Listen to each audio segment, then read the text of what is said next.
নমস্কাৰ আপোনালোক সকলোকে প্ৰফুল্ল অসম ইউটিউব চেনেললৈ স্বাগতম জনাইছোঁ। যদি আপোনালোক চেনেলটোলৈ প্ৰথমবাৰৰ বাবে আহিছে প্লিজ চেনেলটো ছাবস্ক্ৰাইব কৰি দিব, ভিডিঅ'টো এটা লাইক কৰি দিব আৰু যিসকল দাদা বাইদেউ ভাইটি ভণ্টি আৰু বন্ধু বান্ধৱী আসাম ফৰেষ্ট ডিপাৰ্টমেণ্টৰ বাবে প্ৰিপেৰেশ্যন কৰি আছে তেওঁলোকলৈ ভিডিঅ'টো শ্বেয়াৰ কৰি দিব। এতিয়া আপোনালোকৰ আসাম ফৰেষ্ট ডিপাৰ্টমেণ্টৰ যিটো battalion AFPF Assam forest protection force তাত অহাৰ পিছত আপোনালোকে বেলেগ চাকৰি প্ৰিপেৰেশ্যন কৰিবলৈ পঢ়িবলৈ সুবিধা পাবনে নাপায় আৰু AFPFে নিজৰ হোম ডিষ্ট্ৰিক্টত থাকিবলৈ পায়নে নাপায় আৰু তেওঁলোকে ঘৰৰ পৰা অহা যোৱা কৰি ডিউটি কৰিব পাৰেনে নোৱাৰে। এই ভিডিঅ'টো আপোনালোকক সকলোখিনি কথা ভালদৰে জনাই দিম, গতিকে ভিডিঅ'টো শেষলৈকে চাই দিম।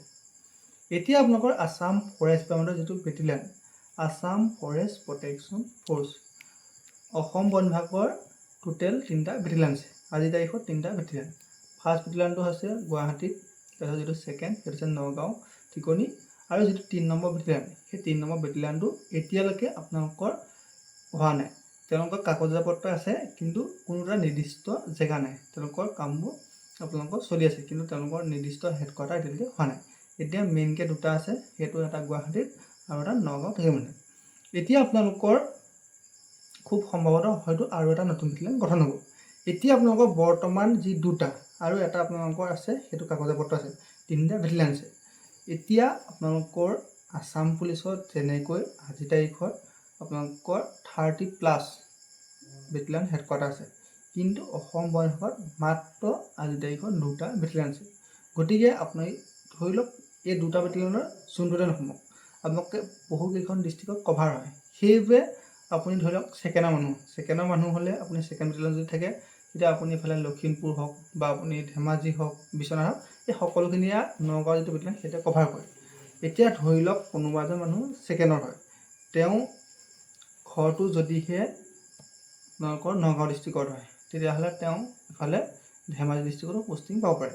আৰু এনেকুৱা হয় যে আপোনালোকৰ নিজৰ হেডকোৱাৰ্টাৰ থাকিলেও আপুনি হোম ডিষ্ট্ৰিক্ট নাপায়, কিয়নো আপুনি হেডকোৱাৰ্টাৰটো আপুনি নিজৰ হোম ডিষ্ট্ৰিক্টত আছে। ধৰি লওক লখিমপুৰত আছে আপোনাৰ ঘৰ, কিন্তু আপোনাৰ হেডকোৱাৰ্টাৰটো নগাঁৱত হয়, গতিকে আপুনি লখিমপুৰত নাপাব পাৰে।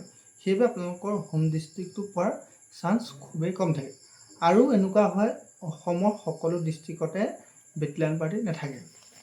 যেনেকৈ মাজুলী ডিষ্ট্ৰিক্টত ফৰেষ্টৰ কোনো ধৰণৰ বেটেলিয়ান নাই। এতিয়া ধেমাজি ডিষ্ট্ৰিক্টত এতিয়া মাত্ৰ 4জন নে 5জন আছে, মানে এটা ছেকশ্যন আছে।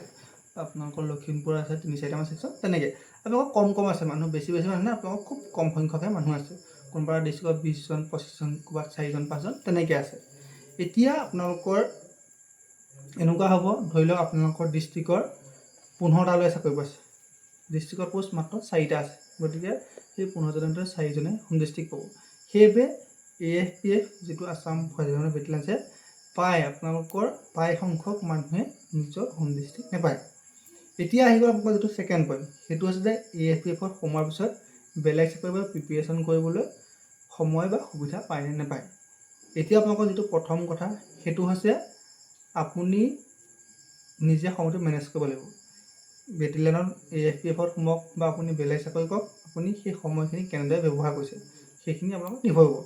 আপোনালোকৰ AFPFত যথেষ্টখিনি সময় পায়, কিন্তু এটা অসুবিধা হয়, সেইটো হৈছে যে আপোনালোকৰ AFPFত যেতিয়া আহিব লাগিব তাৰপিছত আপুনি হেডকোৱাৰ্টাৰ থাকিলে বেৰেকত থাকিব লাগিব, বা ছাইড যদি কেম্পত থাকে তেতিয়া আপোনালোকে কেম্পত এটা সৰু ঘৰত আপোনালোকৰ 4-5জন বা 6জন মানুহ একেলগে থাকিব লগা হয়।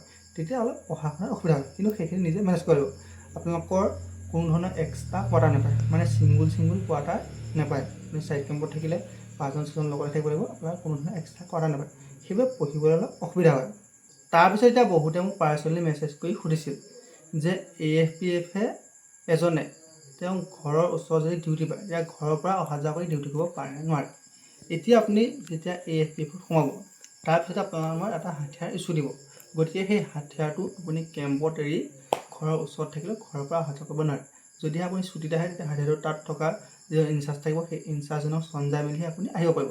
এনেই আপুনি ধৰি লওক ঘৰৰ ওচৰ হয় বুলি সদায় ঘৰৰ পৰা আপ ডাউন কৰিব নোৱাৰে। সেইবাবে আপোনালোকৰ AFPFে যদিও হোম ডিষ্ট্ৰিক্ট পায় তথাপিতো ঘৰৰ ওচৰত ডিউটি কৰিলেও তেওঁ ঘৰৰ পৰা অহা যোৱা কৰিব নোৱাৰে। গতিকে আপোনালোকৰ আৰু যদি কাৰোবাৰ AFPFৰ বিষয়ে কিবা জানিব লগা আছে তেন্তে কমেণ্ট বক্সত কমেণ্ট কৰিব, নেক্সট এটা ভিডিঅ' বনাই আপোনাক জনাই দিম। ধন্যবাদ।